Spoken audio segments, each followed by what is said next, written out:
ladies and gentlemen. Welcome to season two of Ask the Culpeppers. Yes. And we are the still Culpeppers. the Culpeppers. Last I checked, let me look at my license. Oh yeah, last I checked, I'm Mr. Culpepper. All right. Remember to support our sponsors. And if you would like to submit questions, you can do so at the email provided below. That's right. All right, we're going to dive right into this question. Let's do it. This is pretty serious. Now, this is a serious question. Now, sometimes we have questions that are a little bit more playful, lighthearted. Sometimes we have pretty severe and pretty serious questions. And we appreciate, to those people who submit these questions, really your vulnerability and your just trust in us to submit these questions to get our feedback. And we always hope to give sound and good advice, which sometimes are two different perspectives to the same situation. So, and I think that may be what we get today. Good point. All right, here we go. My wife has a single friend that is so needy. She calls often and expects my wife to be on the phone with her for hours. She has problems that my wife always solves, and her friend is always depressed, needing my wife to pull her out of a funk. My wife is so loving and giving, she hardly has time for herself, and when she does have the time, she is always helping this one person who does not seem to want to get better. I really believe that she needs a professional and uses my wife. She takes and has no respect that my wife has very little time, and she has children and myself. How do I approach this situation without putting pressure on my wife? She does so much for everyone. This sounds familiar. And so that's why I said this question was going to be a bit interesting. So I am going to defer to Derek to start with this one because this does sound a little familiar. And so I would like Derek to begin, but I am going to watch the time very closely because he may go off on a tiny tangent.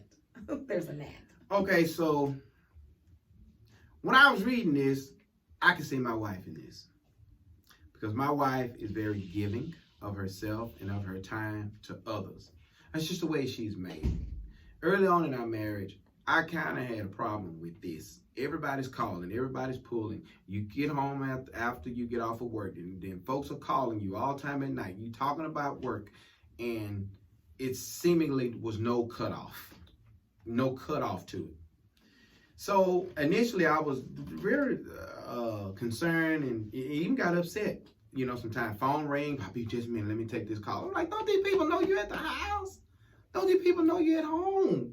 What do we do? So anyway, as time progressed, I just had to accept the fact my wife was built that way. That's just her being. That's just who she is. And so my attitude started to change and say, you know, she needs this time. She has people that depend on her. And my wife now is not estranged to telling people to get a life either.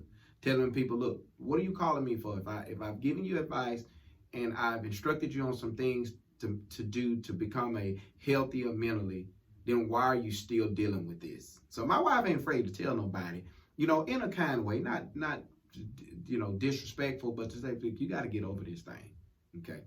And so when it comes to this, I think you just have to encourage your wife to be who she is, but that does need to be a shut-off time. If work is done at 5 and you come home, you do a little bit more. And if it's not federal government work or something, you can cut off. Look, because my wife does this now. She puts on her do not disturb. Yes. And right. But again, that was something I had to learn to do.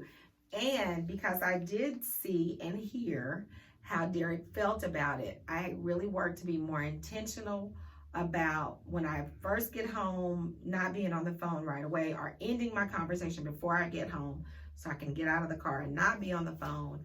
And then there are some friends that I know it's not going to be a quick conversation. And that was another thing is I had to learn like when to ignore certain calls because if it was going to be a fast couple minutes, that's different than the friends that you have that you know if you get on the phone with them, you're going to be on the phone for an hour.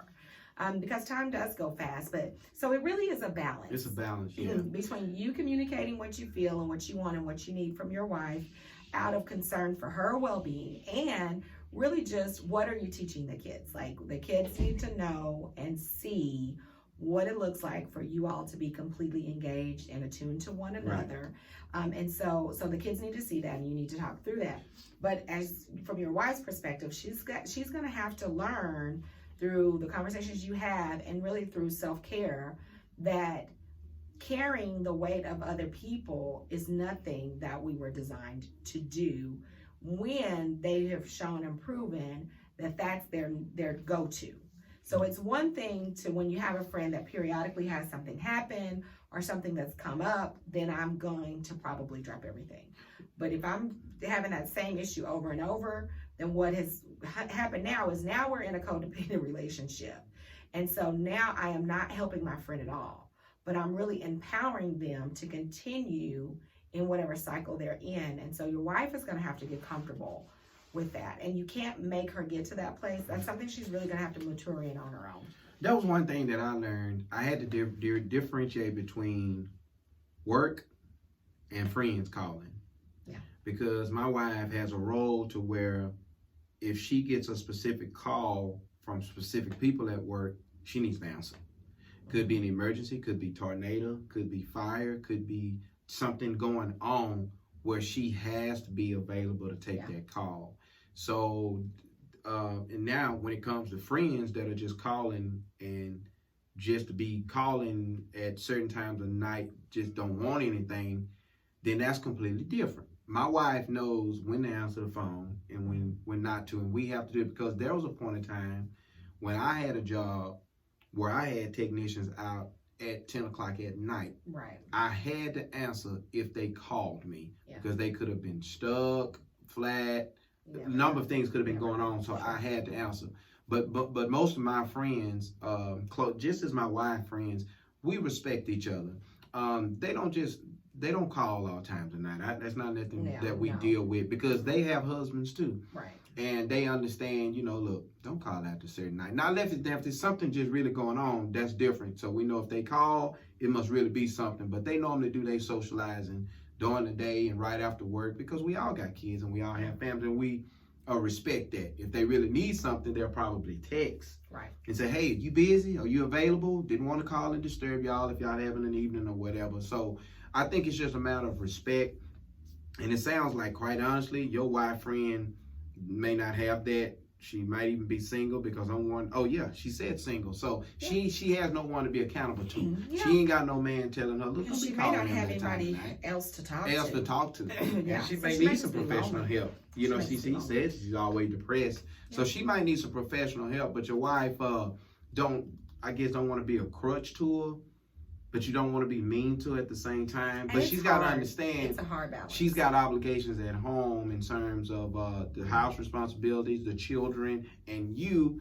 And it sounds like she's trampling on that. So maybe a conversation. You and your wife are the ones that's going to have the conversation. And then that information, your wife can relay to your friend and say, hey, we're going to have to cut some of this stuff off. And I have adopted a new principle. I went to a workshop before the holiday.